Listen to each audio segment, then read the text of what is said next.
Good morning. My name is Monica Kamath. I'm verbal faculty with Crackable. I've been teaching with Crackable for about 3.5 years now and have been teaching the GRE and the GMAT for about 14 years now. Today's session is on the top 3 mistakes on the GRE verbal section, the portion where a lot of us struggle when it comes to managing basic aspects when in a hurry to get a better score. So let's begin.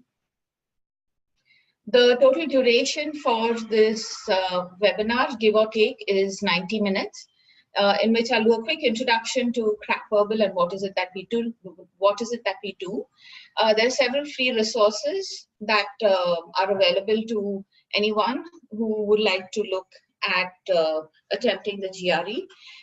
We will take about 45 minutes to an hour to discuss on the mistakes that students make on the GRE verbal section. And we have 10 minutes. I'm perfectly happy to answer any of your questions. Anything that you have in mind, please put it in the chat box instead of raising your hand.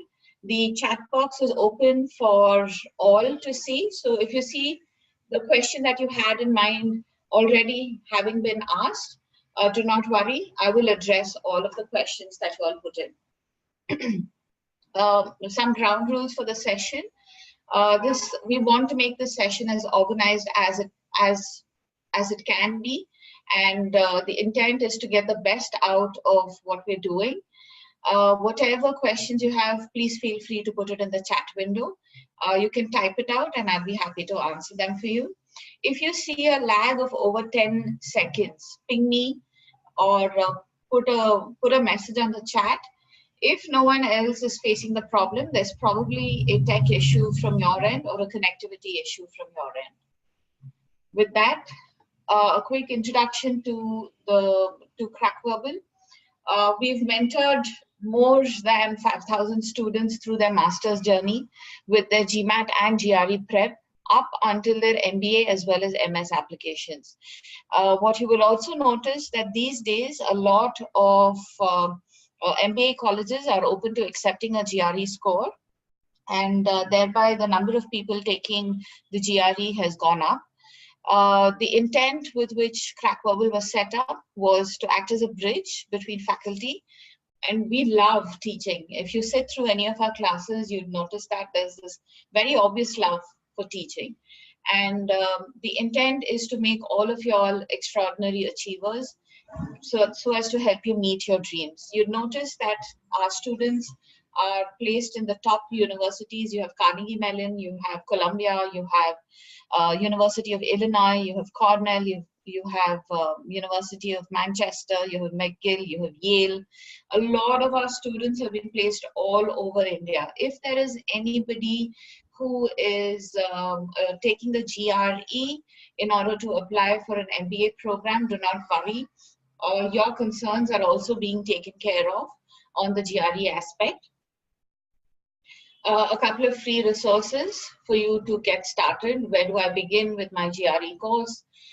Here is what Crackable has to offer. The intent for the GRE online course is to make it relatable.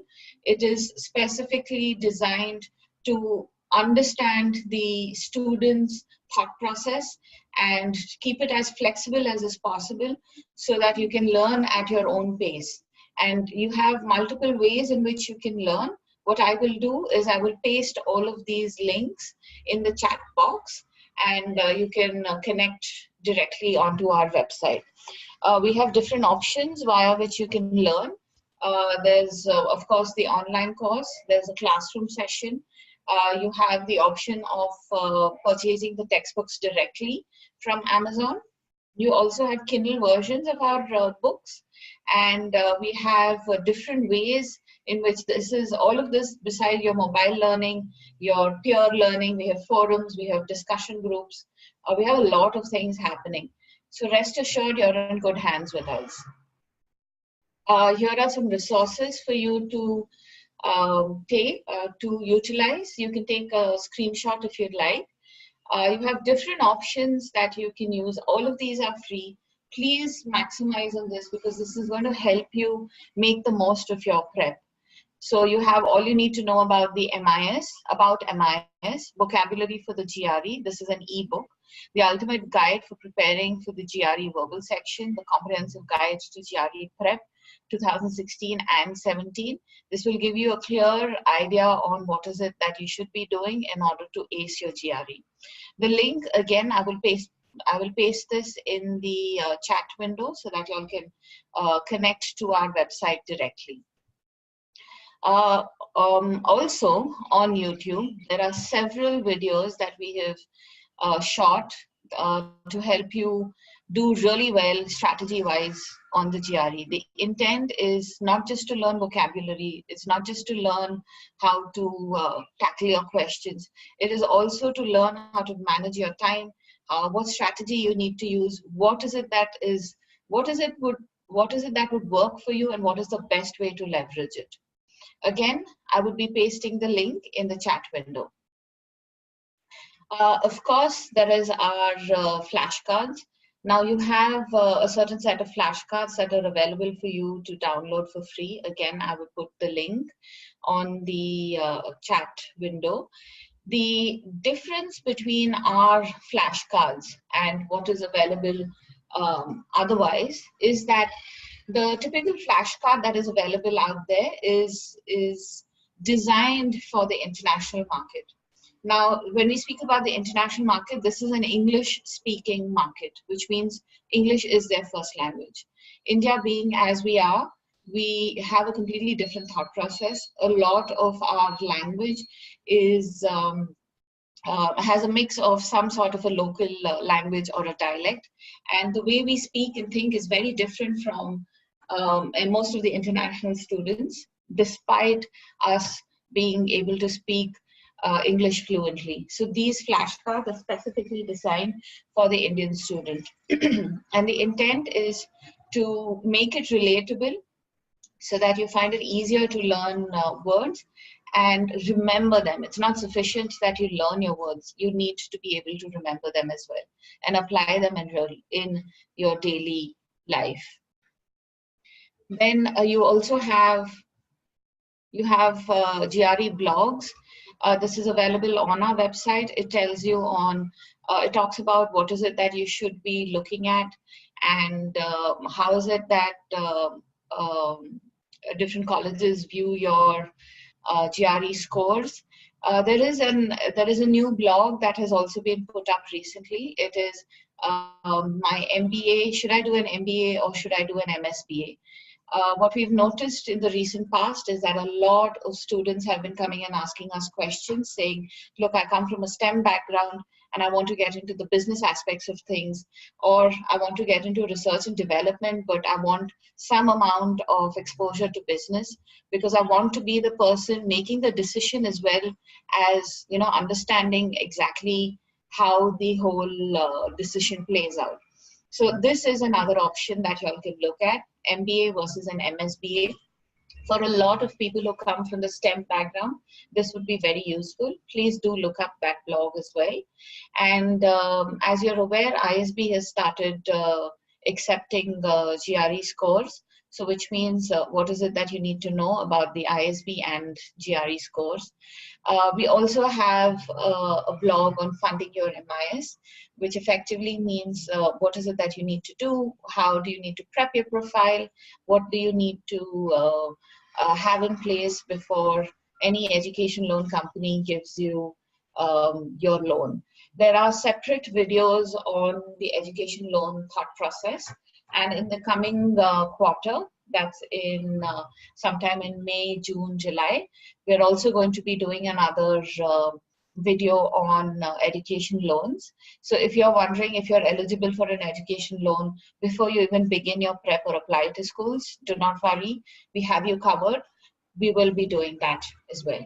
Again, I will paste the link for the blog on the in the chat window. Let's look at what is it that you should be expecting out of this session. Now, I'm being very clear about this. what you will get out of the session. I will teach you how to manage your time, something that a lot of us overlook because we're so focused on getting our answers right. Second, what is it that you should focus on and what is it that you should ignore? Please understand, typically most competitive exams are meant to overwhelm, are meant to waste your time. The intent is to see how smart you are in focusing and being very goal-oriented and managing your time. The third is learning vocabulary the right way. Vocabulary is extremely important on the GRE verbal section because it turns up in multiple ways, not just in sentence equivalence or text completion. You are somewhere going to be asked or expected to understand certain content on your reading comprehension and critical reasoning. And that becomes that much more easier if you have your vocabulary in place. Now, there are different ways of learning vocabulary. There's a right way and there's a wrong way. The intent in this session is to teach you the right way of doing it and in a manner that you can retain. It's not sufficient that you learn vocabulary. Please understand that nobody knows every single word that has been invented in the English language. On the GRE especially, even if you say, okay, I want to learn 5,000 words, and you go in for your GRE, don't go in expecting that I have learned all the 5,000 words that the GRE will specifically test me on. 5,000 words or 2,000 words or 4,000 words, whatever that number is, depends on how well you are going to use it and how well you have learned it. Is there some sort of mapping you've done to retain it, which means along with a 5,000 or a 4,000 or a 2,000 words, do you have a set of shadow words that you can really relate to? What is it that you will not get out of this session? Because we've had, students come back and say, oh, but, I expected to become, immediately boost my score from, let's say, 280 to 320. That's unrealistic. We do not promise unrealistic aspects. It's impossible. In a 1.5 hour session. It requires a whole lot more practice, which brings me to the second point, which is that there are no shortcuts for practice.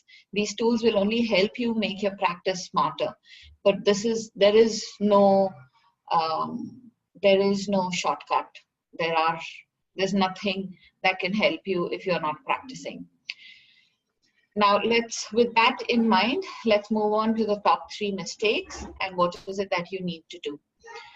So here's the thing, when you tackle the GRE, the nature of the beast that is GRE is very different from, let's say, a GMAT.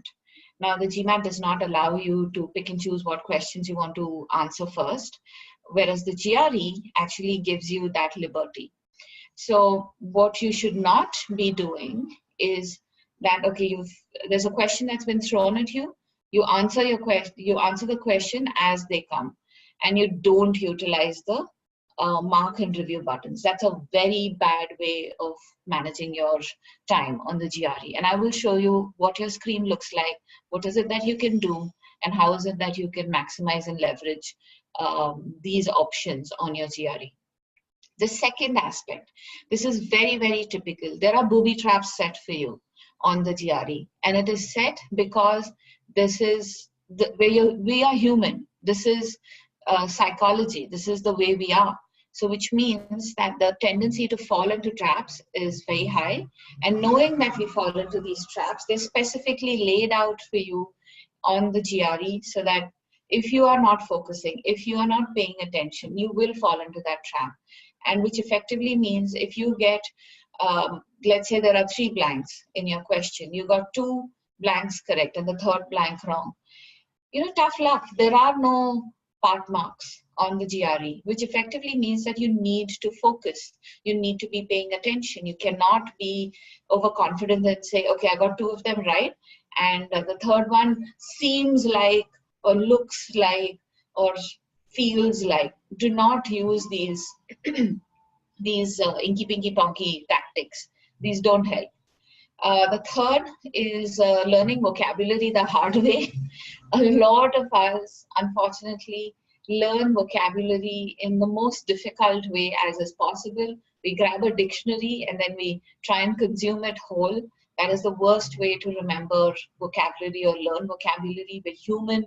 There is a certain way in which you need to learn vocabulary so that your mind can really absorb it and retain it. And we're going to tackle these three aspects today. Let's begin with the very first one, which is poor time management. Now, understand that the test duration is 3 hours and 45 minutes. It has 6 sections. Now, there's no compulsion that you need to solve your questions as they come. Now, your 6 sections are split up as such. You have 30 minutes to analyze an issue and 30 minutes to analyze an argument. Now, a quick overview of what is an issue, what is an argument. Issue is you're given a topic and you need to take a stand for or against that topic. Analyze an argument is that you are given a case and you're asked to analyze the case and say, point out what are the flaws in that case, of what are the flaws in that argument. So you have 30 minutes per task.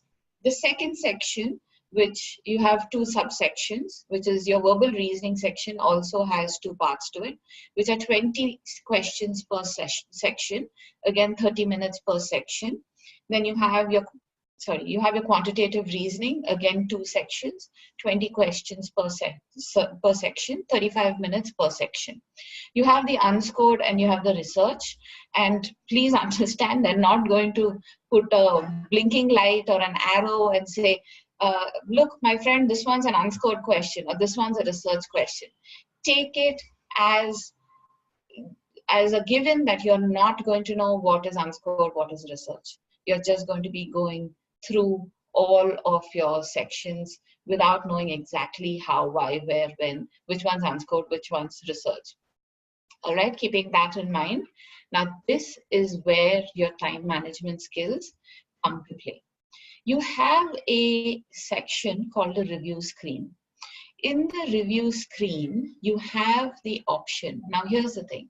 For every question that you have the option to mark it. You have the question to not answer it and move on to the next question.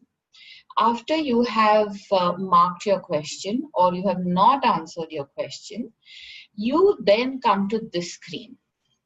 Now, what happens is all of us, when we're faced with certain questions out of the stress or not knowing at that moment in time what the answer is, not being in a position to really answer that question, this happens.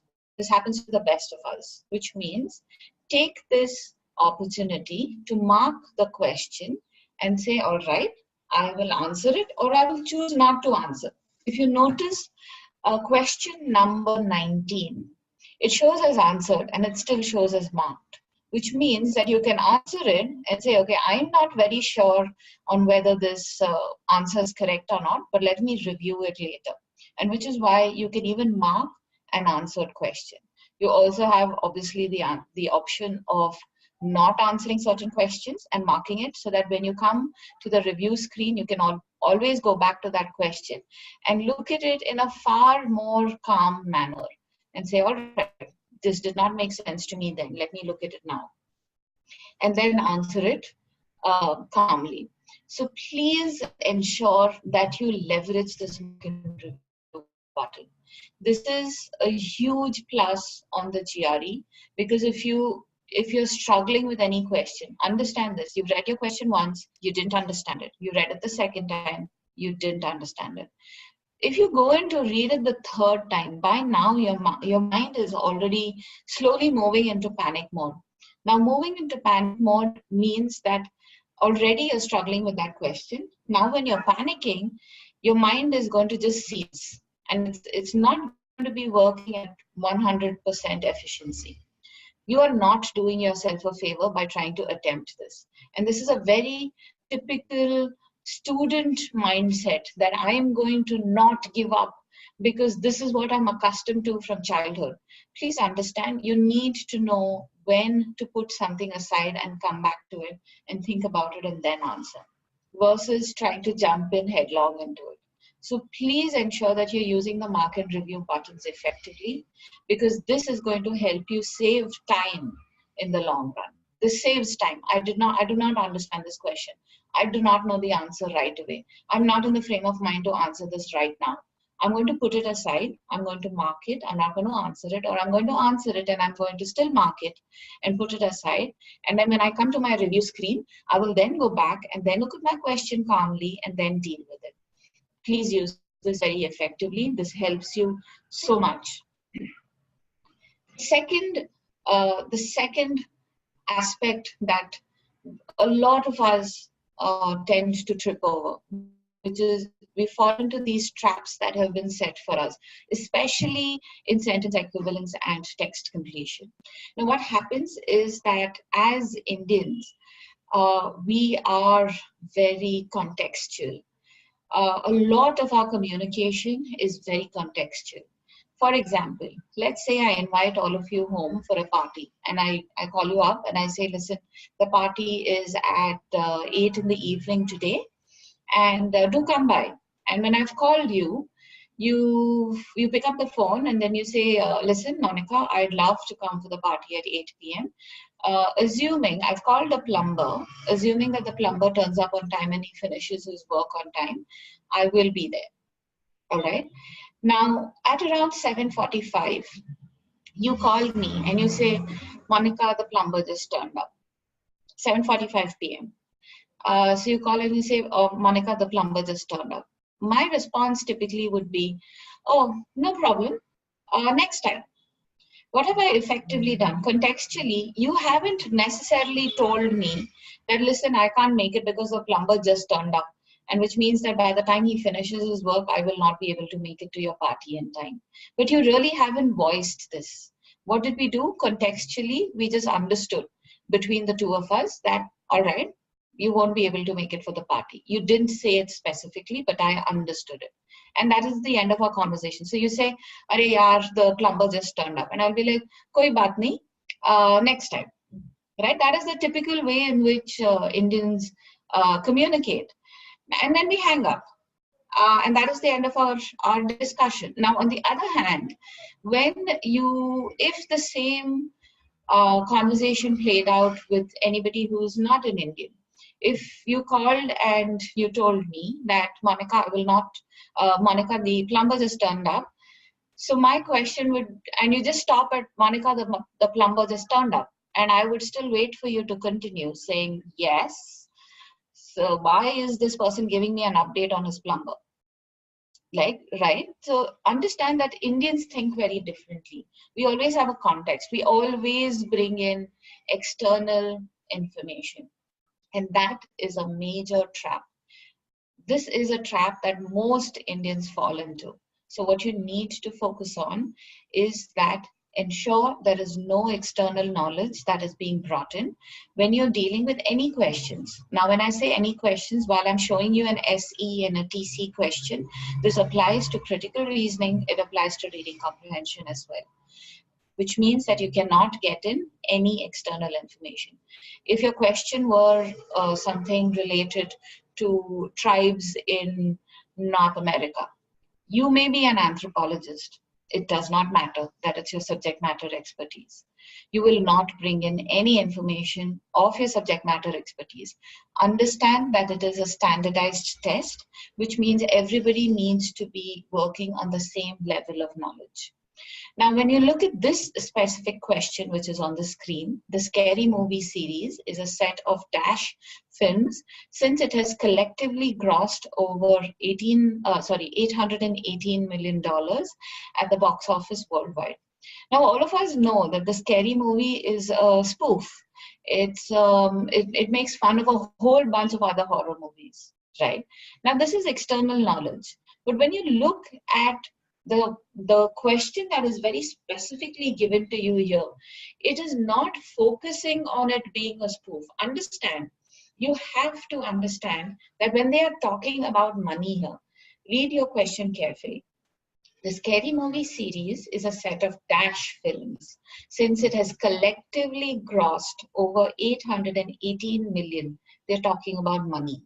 They're talking about the how much money this movie has made, which means that you cannot automatically assume that scary movie focuses only on the parody. You are looking for something that will connect your answer to money and not to the scary movie being a spoof or a parody, which effectively means that parody and spoof are the incorrect answers. And sorry, parody and spoof are the incorrect answers. The answer that you are looking for is disjointed and profitable. Be very careful. Do not get in any external knowledge, ever. It can be something that you know, does not matter. If it is not common sense, if it is not within the purview or the context of the question, it should not be a part of your strategy when you are solving your question. Now, the second trap that most of us fall into, and this comes in quite honestly from overconfidence. What happens is that we see a question and then we get really excited. Yes, I understood the question perfectly, in and out. So your question here reads, Aaron has the ability to convince anybody with a clever use of his words. A dash that is considered a valuable asset for a sales professional. Now, here's the thing. When you look at your answer options, the typical thought process is that, you know what, I need to look for two words that probably mean the same thing, because after all, I'm looking for a pair, right? Because in your sentence, in your sentence equivalence, you need to find two options that could fit into your blank. Now, don't fall into this trap that synonyms are the answer. Synonyms may be the answer, but they are not always the answer. So don't apply it as a blanket rule. Now, when you look at your 6 options, actually, I'm open to hearing from y'all on chat. When you look at your 6 options, what are your options that are the synonyms here?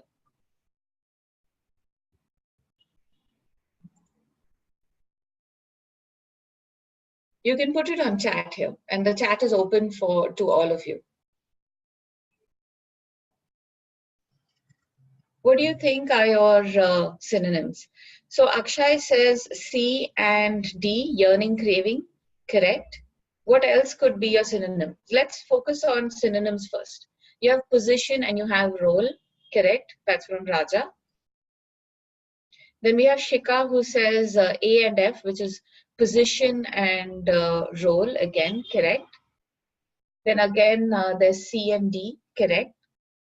So you see that these are specifically put in, quite honestly, to mislead you. The intent is very obvious. They always put in synonyms. The intent of these synonyms is to mislead you. Now, don't assume that just because they are synonyms and I need to fill in, 2 words into this blank, let's just grab and run. No, be very careful. When you read the sentence, correct. When you read the sentence, Aaron has the ability to convince anybody with a clever use of his words. Your context is that you are looking for something that could connect some sort of a character trait or some sort of a option which points out to you that there is more to this than just a synonym. Now your synonyms are yearning, craving, like you all pointed out. Unfortunately wrong. Your second set of synonyms are your position and role, also wrong. But when you look at what the other option, which was also available, which was character, which is position and role, like I said, wrong. But when you look at the answer that you want in this case, the second bracket actually has to be for position and role, not for character trait and role. So the answer that you are looking for, I don't have a name to 1 plus 6. So I'm going to call you 1 plus 6, which is, you've got the correct answer. the answer you are looking for is character trait and strength. All right. So please be very careful.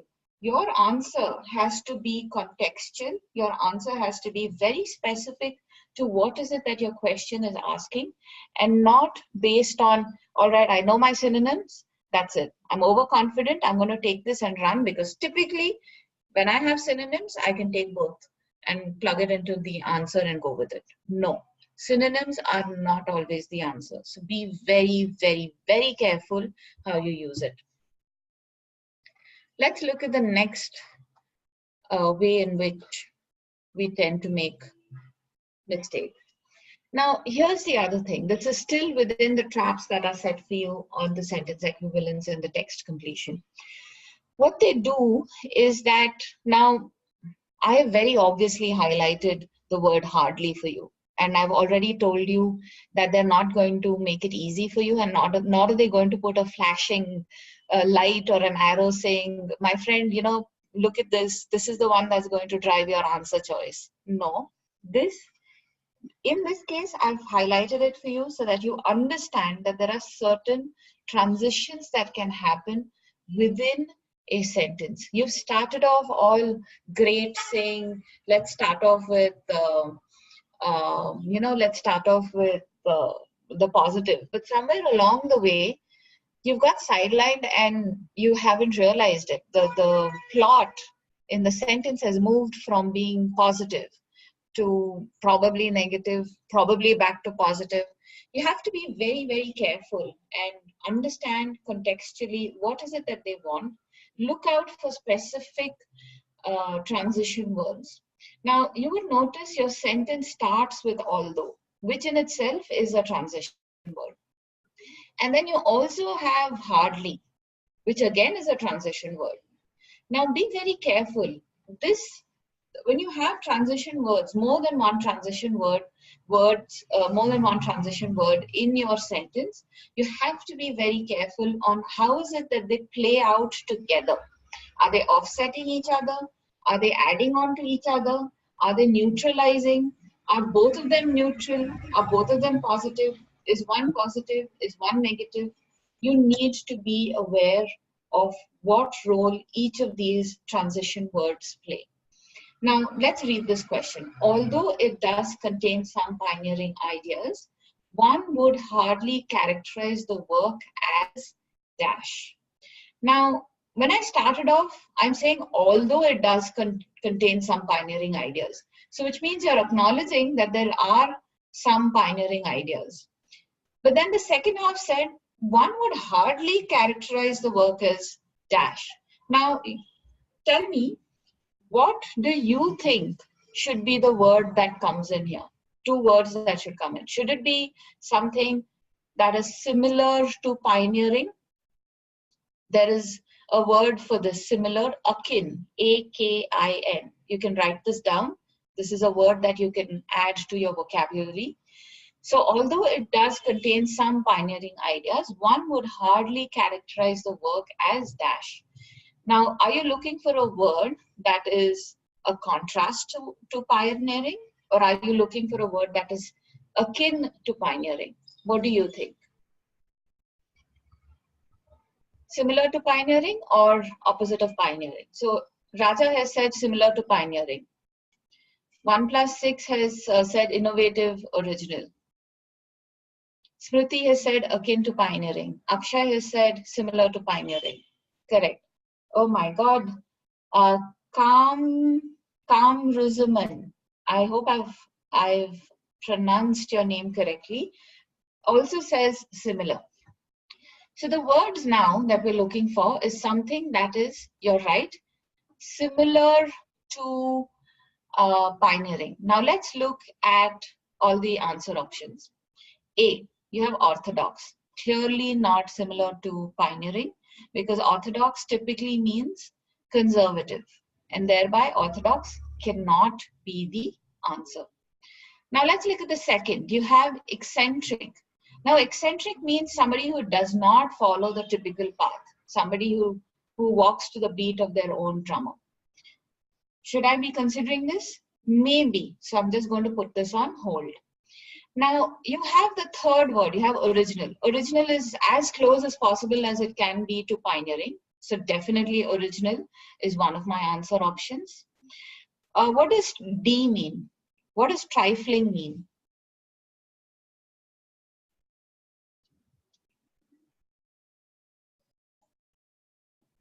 Any guesses? What does trifling mean?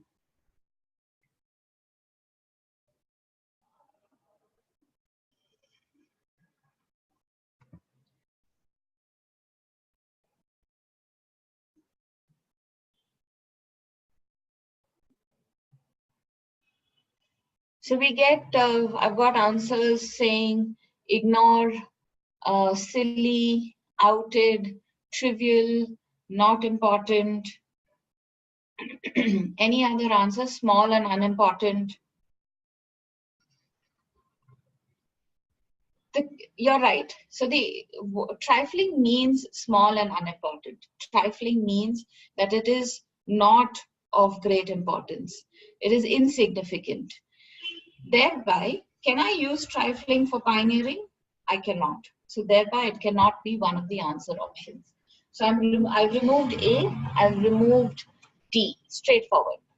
E, conventional, definitely not pioneering. Conventional means the tried and tested route, so it cannot be conventional.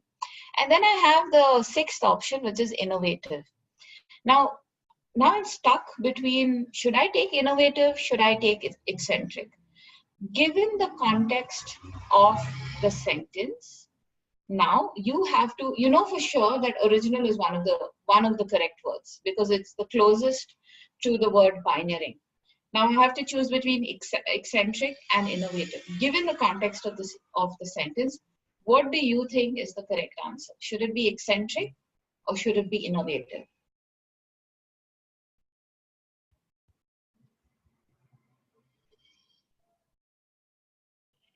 Yes, correct. It has to be innovative because we're looking at something that is new, something that hasn't been tried before. While eccentric is, if we had a proper context, we could have matched eccentric to pioneering given the proper context, because eccentric means somebody who's going on his own, his or her own, and doing something completely different, right? But in this case, we want to focus on innovation. We want to focus on something that is not the usual.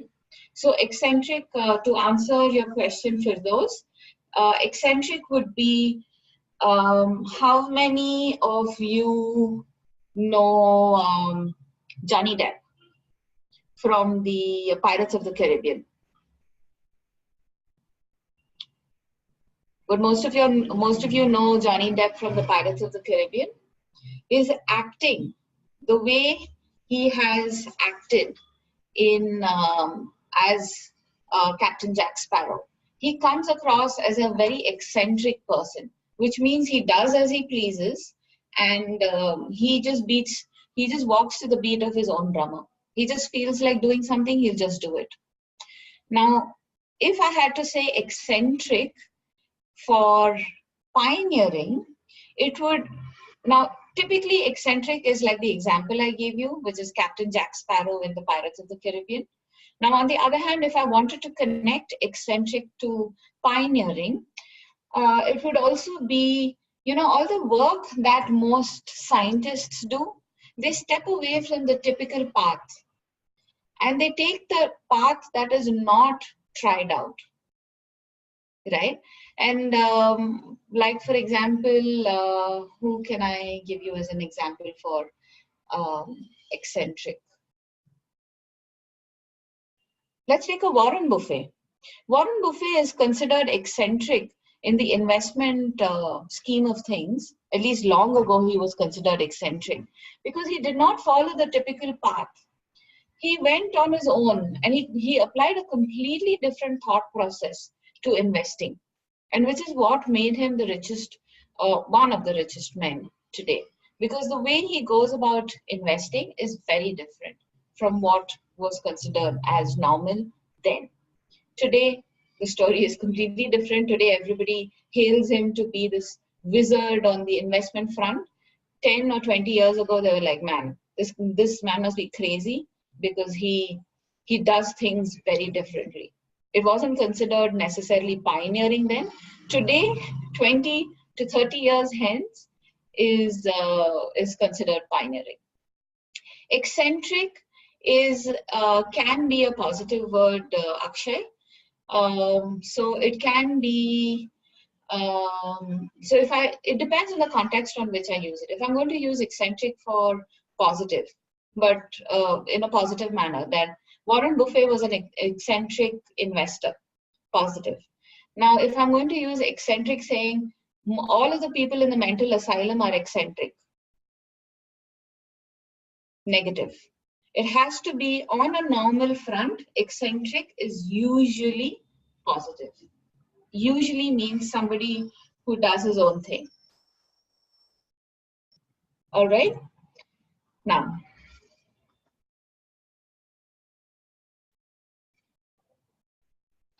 the third aspect that you really need to focus on.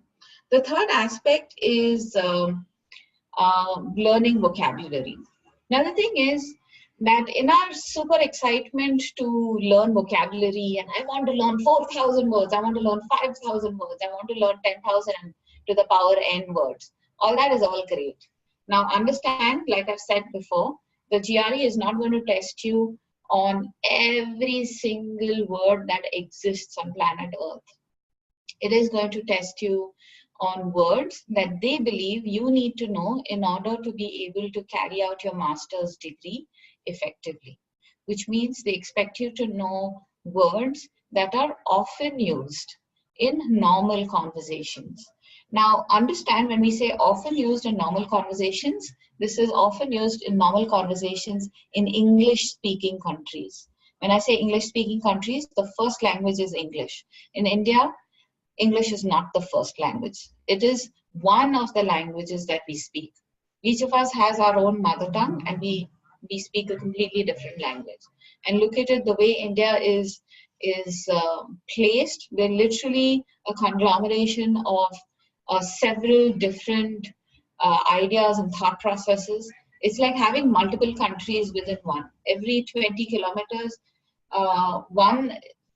first of all, you have a different language per state, and then every 20 kilometers, the dialect of that language also changes. So take that into your permutation combination, and you can imagine how many different languages there are, and then add that to your own mix, which is each of us typically knows at least 2 or 3 languages, right?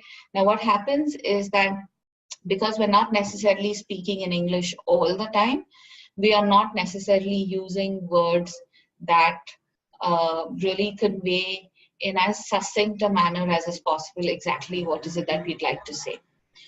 So what we will look at now is how should you be looking at your, how is it that you should be looking at your vocabulary? Let's start from the first one, which is you start vocabulary building very late. Now, here's the thing. It is very, very important that once you've made up your mind that I'm going to take the GRE, that you start working on your vocabulary immediately. Don't wait and say, it's just one of the other topics, so I'm going to, do this along the way peacefully later, like I'm going to do reading comprehension and critical reasoning. No. Start vocabulary building from the very beginning. It's very important. For the question that Firdaus has put, what do you say about this audio book? Word Smart Genius Edition, Building a Phenomenal Vocabulary from Princeton Review. Typically, the way Crackable works, Firdaus, is that we recommend that you stick to the official guide, because the official guide is the one setting your questions for you.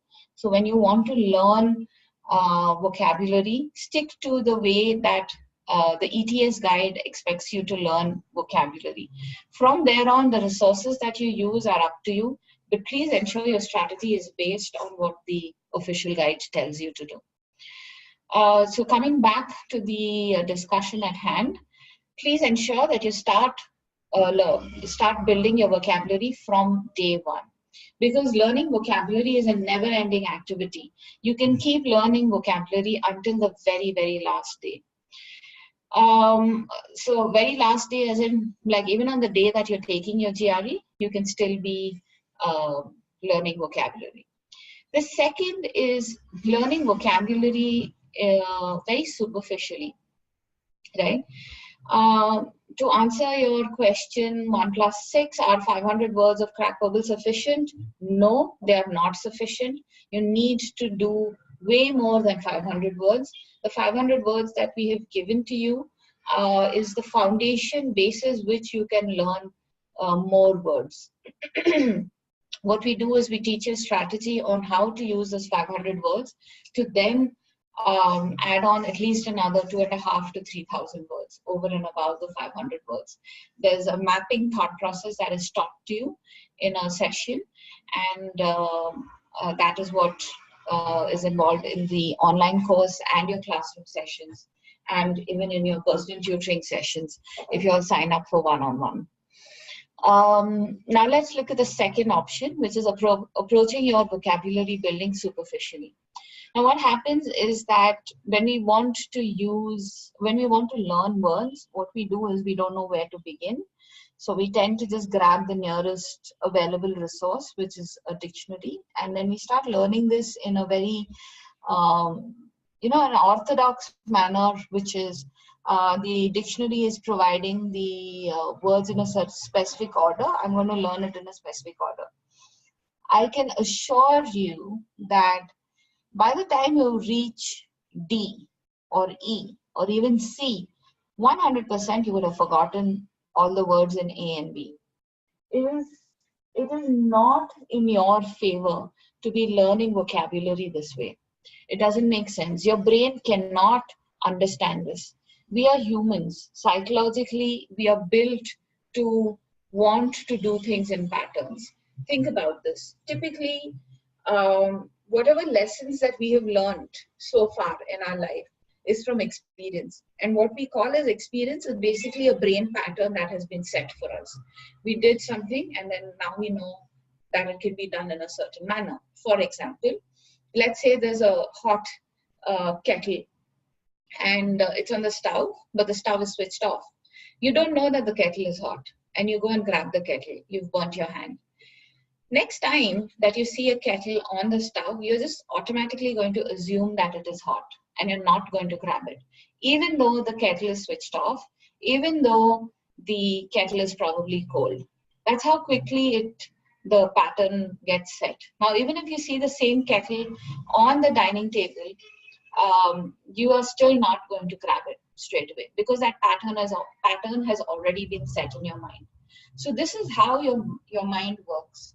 This is how your brain learns. So which means you need to build in patterns for your brain that it can assimilate and use in order to learn quickly. So if you take, for example, you take the word censure. Now just learning censure, saying to criticize severely, to officially rebuke, and you finish with that, and then suddenly you're going to a completely different word which has no connection to the previous word that you've learned.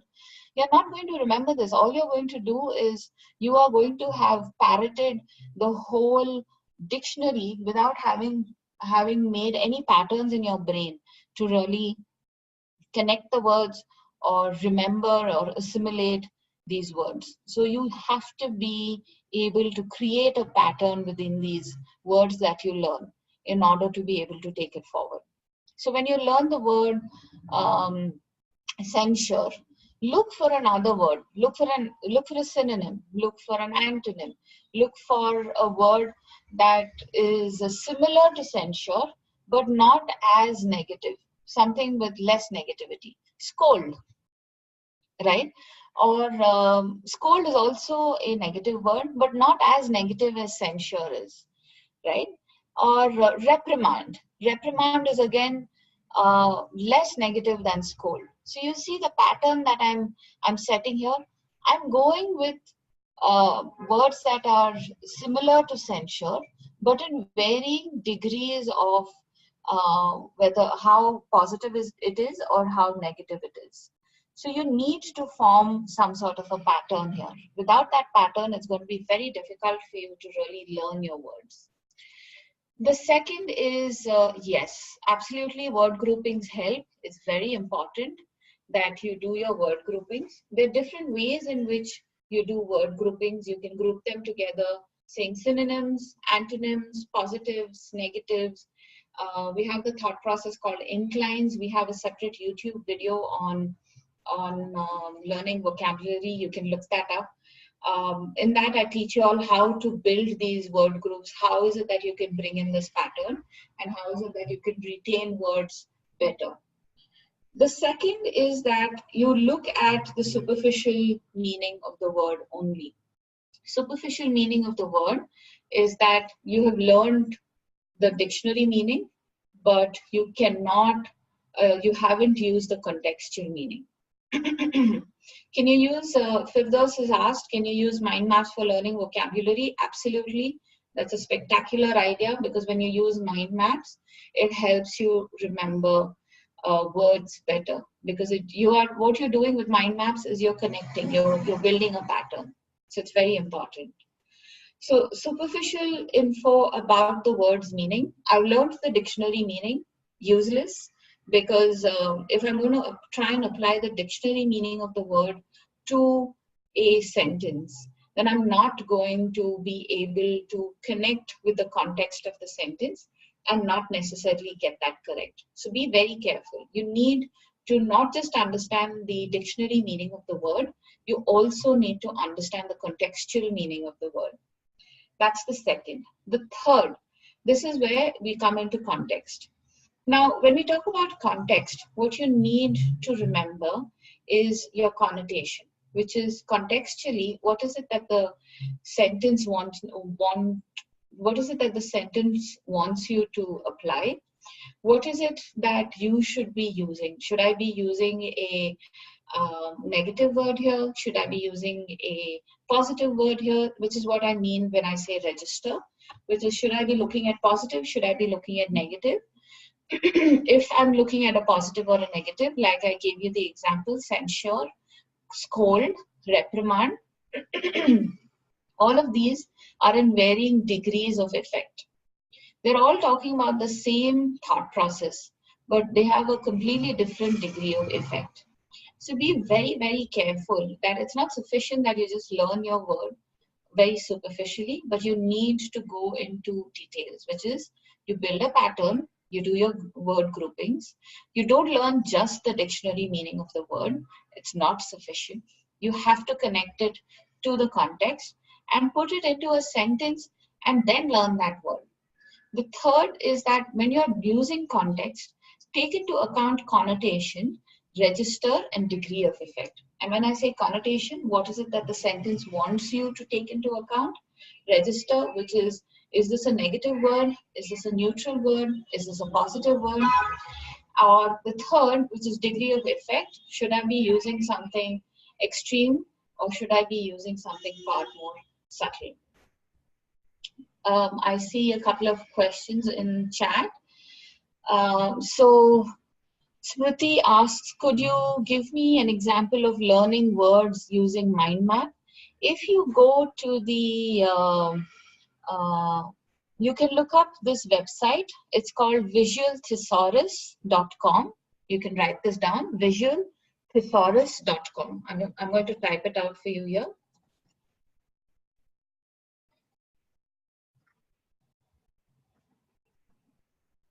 You can use visualthesaurus.com.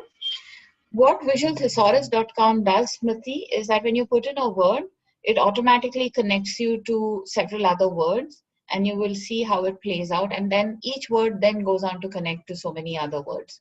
You can try this. Then Firdaus says there are words with multiple meanings. So in that case, how can mnemonics be applied? Like the word brook, which has two meanings.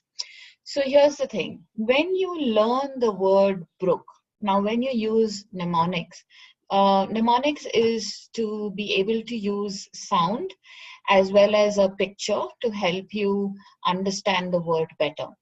Now, when you look at the word brook, as the word that Firdaus has given, brook has two meanings. One, brook meaning a small river or a small rivulet or small stream is called a brook. And the second, brook, is to brook an argument, which is that you attempt to stop an argument.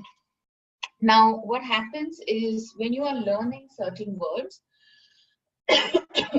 sorry, when you're learning certain words, you need to be aware that some words can have more than one meaning. Your very basic example is the word bear. Bear can be the animal bear. It can also be to lift, like bear a burden. It can also mean so many other aspects based on what is it that you want to what is it that you want to convey. So when you look at the word bear, it can also be you have a name, you have a title, there's something that you support, you take responsibility for. There's a whole bunch of words that can come from the word bear.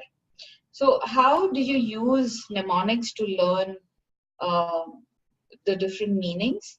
My suggestion is that you always first look up the dictionary meaning of the word brook, and then from there build your word map. It is not sufficient that you say, okay, I'm going to use only mnemonics. There are different ways in which you can learn your words.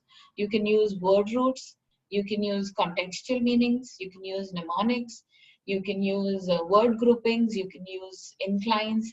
The different ways in which you can really present your, work through the words that you'd like to learn. Just a moment. I see someone has. So I've been asked a question. Headache is started when I read RC. I'm sorry, I didn't understand your question, Kamru Zaman. Could you reword it and place it again, please?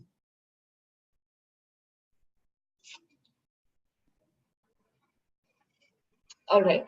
So that brings us to the end of our discussion. What I'm going to do is that while Kamruzam types out the question, I will put the links as promised for y'all so that y'all can work with this.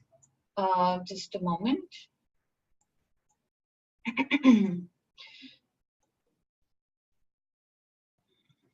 So this will give you access to our GRE page, and this link will give you access to the free resources.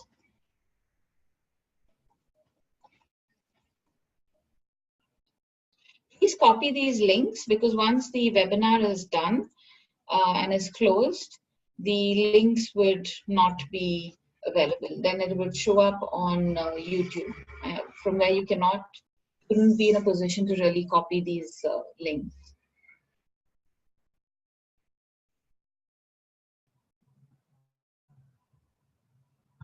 This is the access to the some of the flashcards that are downloadable.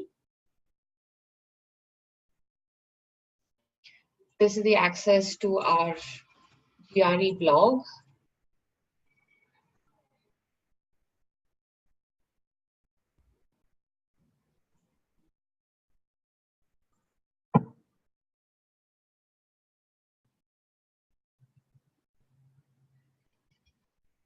So we've gone through all of this. Now let's just quickly look at what we have for y'all. Now what we have for y'all is anybody who's attending this webinar gets a 40% off on our GRE online course. You can use the coupon code CrackGRE40 The actual price is approximately about 9,000. You can get this for about 5,500. The other aspect, this is something that we have just introduced this year. Since all of y'all are taking the GRE in order to apply to different schools, whether it is for your MS, MIS, MIM, we also have a different package offer, which is you can sign up with us for us to help you with your applications. We strictly do not write essays for you. It's unethical. So we would be happy to advise you and mentor you through your application session. If you sign up for the applications, your GRE online course is given complimentary. So you don't need to pay for your GRE online course. We have different options. You have your 1-school package, you have a 2-school, you have a 3-school, you have a 4-school package, you have a 5-school package.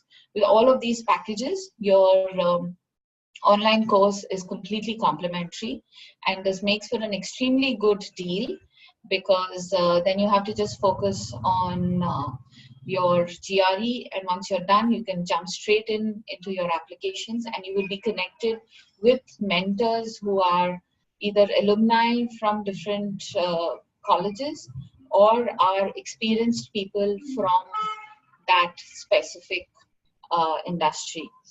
These would be people who know about your data sciences. There's these people who know about cybersecurity, information systems, even your MSBA. All of this, all our mentors are people who are in the know and would be in a position to really help you.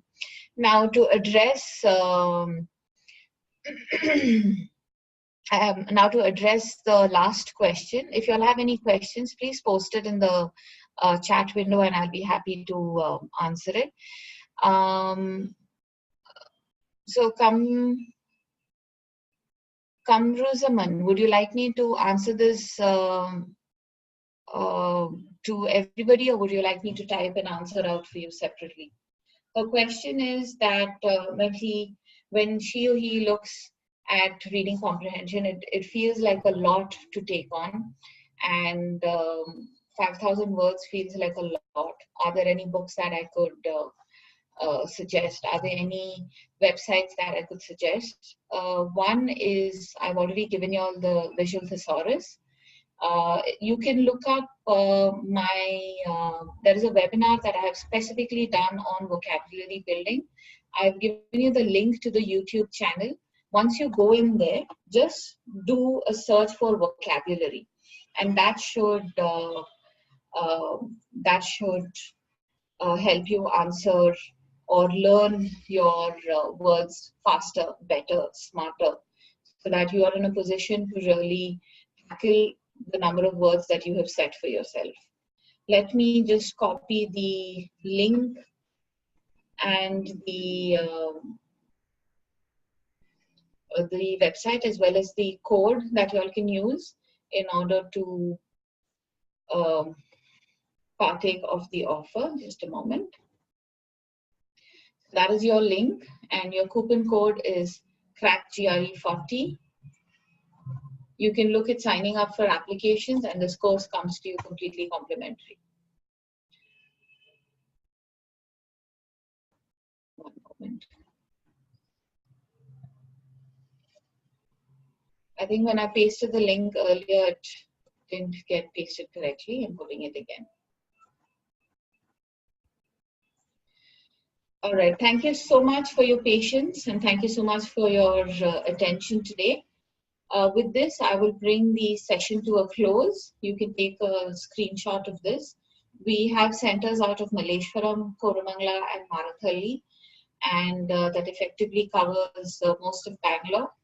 And if you have any questions on the GRE, the course, any aspect that you would like to get clarity on, you can reach us on 9632595800, and we'd be very happy to help you go through your options and help you understand what is it that you can do to really leverage your current skill sets on the GRE.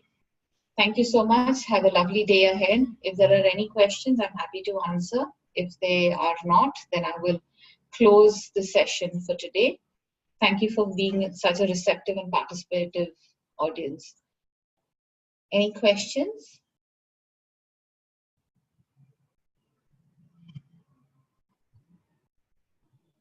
All right. Thank you so much. Have a lovely day ahead. Bye-bye.